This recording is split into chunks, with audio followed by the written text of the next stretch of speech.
Hello, Fibro Warriors. How are ya? Welcome back to the channel. I hope you're having a great day. Hello, friends. I'm Dr. Pammie Jean, psychologist and fellow fibromyalgia warrior. Today, we'll explore research-backed strategies to calm our body, heal our mind, and find hope again. For those of you who are new to fibromyalgia, or maybe you're a family member of someone with fibromyalgia, I'll start with a little introduction.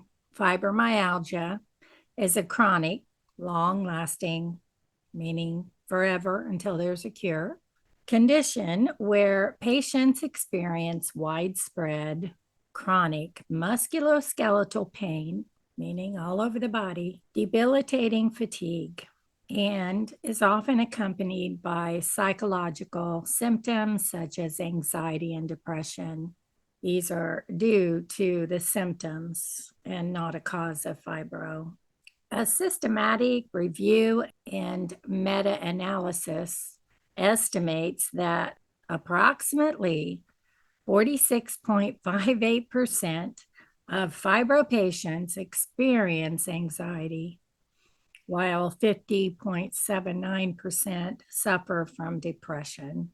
As a psychologist living with fibromyalgia, I've learned a few tools that help me manage my pain and stress that I'd like to share with you.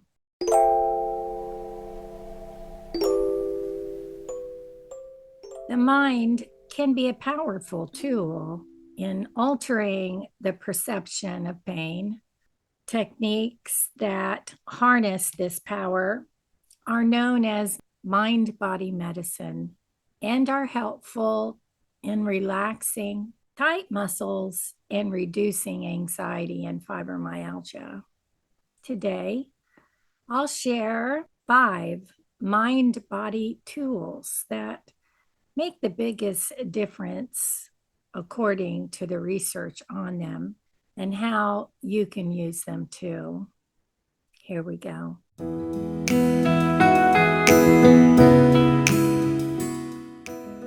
Let's begin with deep breathing exercises.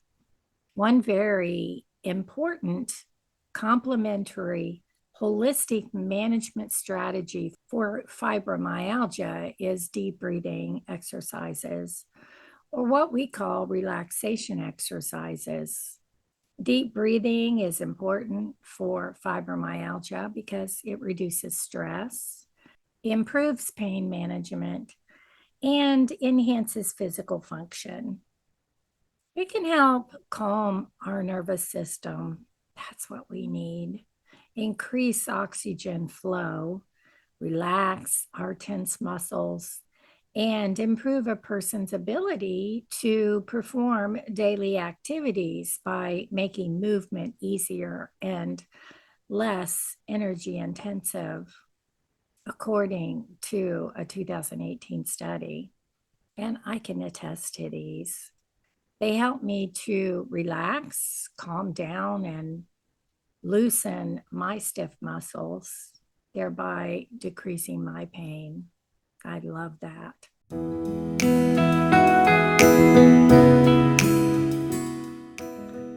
But deep breathing is also a big part of yoga, and I'm only beginning to learn that. Yoga is something that I felt was foreign to me and something I couldn't do, but gentle stretching movements while focusing on rhythmic breathing can help loosen our muscles, improve physical function, ease stiffness, and reduce pain. It is important to find a restorative type of yoga class or video that's online with a teacher who will offer ways to accommodate our specific needs or limitations. In fact, a class for people with health impairments like fibromyalgia, or one that focuses on back or neck pain, might be ideal. The muscles in fibromyalgia are wound tight, and just you don't have to do the deep breathing with, you know, yoga. I do it sitting here when I'm feeling stressed out. That's an easy thing for me to do, is to get stressed out. So I will relax, close my eyes, and breathe deeply and slowly. It's amazing. Totally amazing feeling. The deep breathing exercises taught in yoga, though, will help relax our muscles. Breathing deeply and slowly makes movement easier and requires less energy. Like, you're not working against your muscles. Part of the stretching in yoga is passive because it uses the force of gravity to loosen muscles. Active stretching and strengthening occurs too, but it should always be gentle.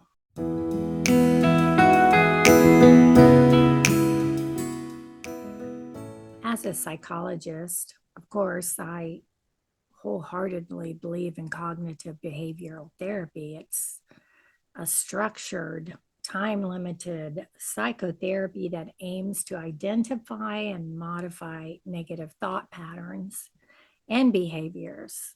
It's been extensively researched and is considered one of the most effective treatments for fibro.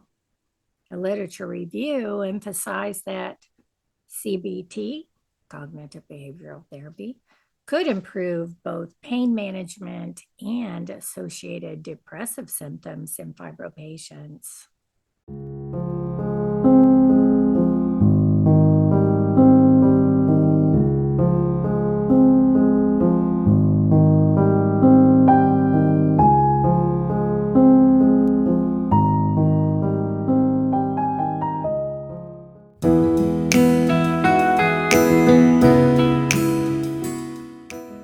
Meditation practices and guided imagery. Meditation practices such as mindfulness meditation can help individuals with fibro manage pain and stress. Research indicates that meditation can lead to significant reductions in pain intensity and improvements in mood. I need that sometimes. A study found that mindfulness meditation was associated with decreased pain perception and enhanced quality of life in fibro patients. Guided imagery involves using mental visualization to promote relaxation and reduce pain perception. This technique can be particularly effective in managing fibro symptoms. Research suggests that guided imagery can decrease pain intensity and improve emotional well-being in individuals with chronic pain conditions like fibro. Just close your eyes and imagine being in a place that is peaceful and relaxing to you. It might be a quiet beach, a cool, shady spot in the woods, snuggled in front of a fireplace, or fishing. Yeah, whatever feels peaceful to you. I imagine a waterfall and the waves rippling and the sound. Sound can be part of it, the sound of that water falling.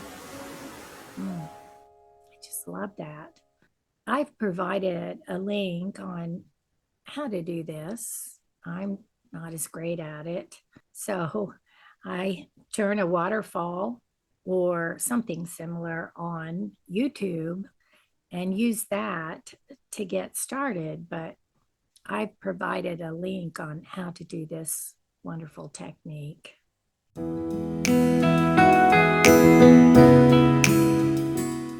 If you have fibro, you know what stiffness means. It isn't just a morning thing. We have to manage it all day. My former rheumatologist would ask me, well, her nurse did, it was part of what they did every time you came in, a set of questions. And she would ask me, are you stiff? For how long are you stiff in the morning? Now, I know that needs to be asked for people with rheumatoid arthritis, but I was very confused by in the morning because anytime I sit for more than a few minutes and I go to get up, I'm stiff again. It starts over and I have to loosen up my muscles. I imagine you have the same issue. So, yes, morning stiffness. If I don't use heat, but I urged her to change her questions to all day stiffness because it was just confusing. But here's my routine, and I think it'll help you too. Our morning routine must include the following. If you wake up with a feeling of stiffness, as most of us do, use heat to help relax your muscles first. So that's easy for me because I usually have my bed heater blanket on. And if not, I turn it on before I get out of bed and heat up my lower legs. I have a heated blanket that just comes up to my hips if I pull it up that high so that my feet and legs are warm.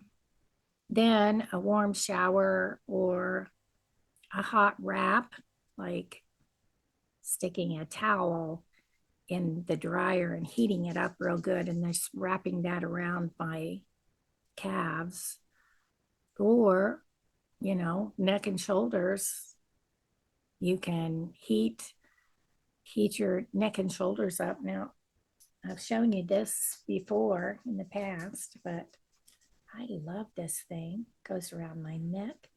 It turns on. I keep it plugged in all of the time. And can you see the red lights in there?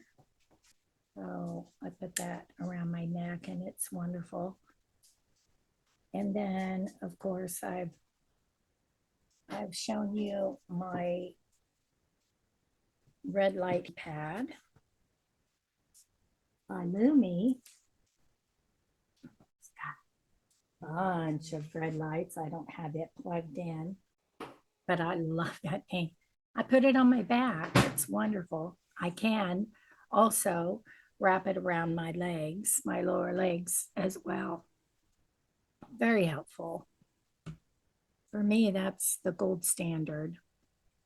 Then, after you've been up moving for about 30 minutes, you can perform gentle stretching to further increase flexibility. After prolonged sitting, like I tend to do sitting right here, when I'm researching or writing a script or editing, oh my goodness, sometimes I lose track of time and I'm sitting here for quite a while. So I have to get up slowly and get my body to move. I had a job that I sat at the computer and I would often have to get up and move around. If your job requires you to sit for long periods, your muscles can stiffen again. And so you have to reapply heat to that area if possible. And if not, do those stretches. Then make sure you get up and move regularly to re-loosen them. That's why sitting for more than 30 minutes can be detrimental to our muscles. I really dislike that feeling of pain at every step when I get up to move when I've sat too long. But there's something I learned from you all.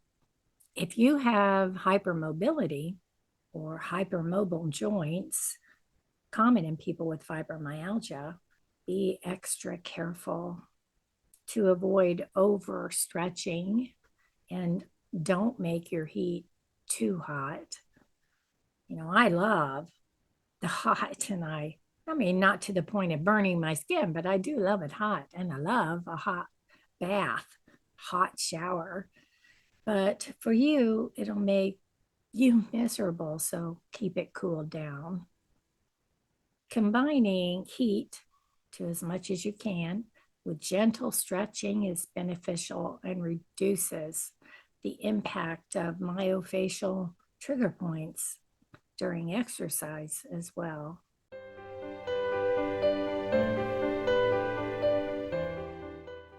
So to conclude, incorporating these mind-body techniques into daily routines can empower individuals with fibromyalgia to manage their symptoms more effectively. While these approaches are not a substitute for medicinal treatment, they can complement traditional therapies and enhance overall well-being. Remember, it's essential to consult with healthcare professionals before starting any new treatment regimen, even stretching. By integrating these evidence-based practices, you can take proactive steps toward managing fibromyalgia and improving your quality of life. That's what we need. And if you like this video, please hit the subscribe button and hit like if you liked it. It's free. It doesn't cost you anything. The above information is for educational purposes and should not replace professional medical advice.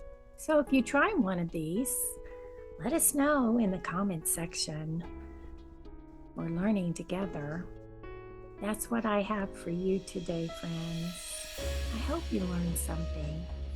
I send you gentle hugs and support. Love you.